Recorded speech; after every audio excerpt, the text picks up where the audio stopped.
It was a rainy day and there were a lot of puddles of water everywhere. I thought that my friend went up on the train. I climbed up on top of the goods train. All I could remember then was that I heard a big noise, and that's all. The incident is unforgettable to a witness who happened to be at the scene.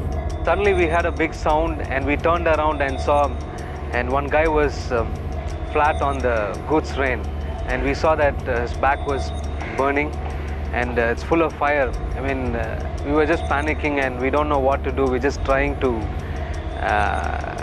rescue him. Timmy had entered a field of current that was over 25,000 volts, earthing it and blowing a fuse in the nearby Central Railway station. He himself hung in the jaws of death. I was totally burnt, electric burns, which burnt my whole shirt. I was on top unconscious. My friend somehow in my semi-conscious state explained to me to roll off, and he was scared that he would be burnt also if he comes on top.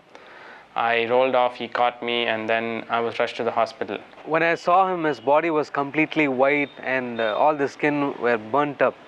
And we were just thinking on the way, I mean, this guy that's it, he won't come back from the hospital. I regained consciousness only in the auto rickshaw, and then all I could see was that my skin was hanging all over, and I could not remember who I was or my friends because I was in a total state of shock. Timmy's family was alarmed when they heard about the accident, more so when the doctors gave no hope of his survival. At the hospital, I was under sedation and in a lot of pain, and I lost a lot of body fluids, so I really didn't know what was happening around me. But I was diagnosed with 40% burns and given 48 hours to live. With his life hanging in the balance, Timmy's family could not bear the idea of losing him. So when he lived past 48 hours, they were relieved, and then Timmy underwent surgery. After that, I regained total consciousness and you can say, I could relate to people. But the pain was intense and I could not move properly because I could not even turn a shift because my whole body almost was burnt and I was bandaged from head to foot. As Timmy slowly took in the seriousness of his condition, his mind was filled with questions. What did I do and where did I go wrong and why should this happen to me? Of course, that did come to my mind, but there was also something else with that, which was the hope that I had in Christ and that He would take me through this whole situation.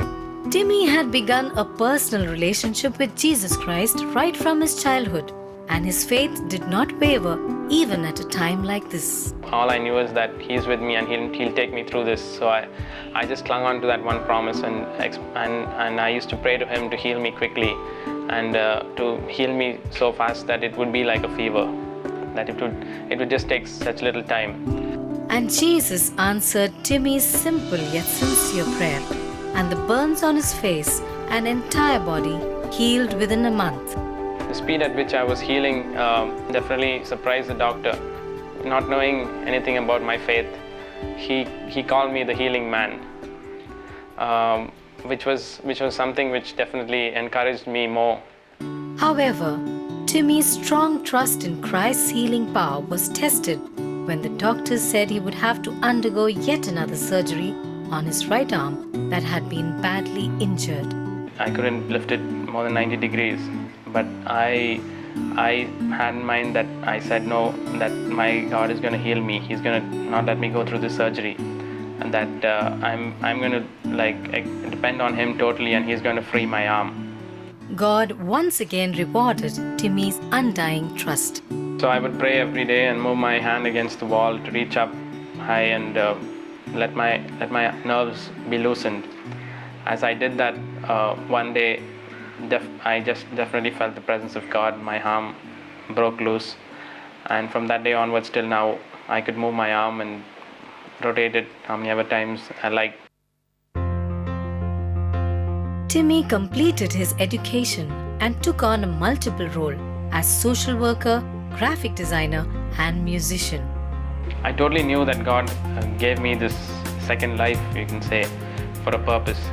And I believe that I have to definitely give myself up to him so that he could use me in whatever way he wanted. And I started out as a musician, learning to play the drums. For the past few years, Timmy has been playing with Addicted to Jesus, a popular Christian band in Chennai. He uses this as an opportunity to share the love and power of Jesus to many young people in India. We believe that we are his instruments and that we are used in that way. And it gives a real joy when you see people come to Christ in a concert, and where just a life story of one of us would just touch someone's heart. Looking at Timmy today, no one would imagine that he once had a brush with death. And the physical scars that do remain are a constant reminder that God can heal those who trust Him. God can heal through many different ways. It's not only where you're getting healed physically through injury or fracture or something like that, but it can also be emotionally where you have a lot of hurt and guilt and feelings of regret, and where feeling of sorrow and sadness. I mean, it's also at those times which you can really experience the healing touch of Jesus, which is the only hope that we have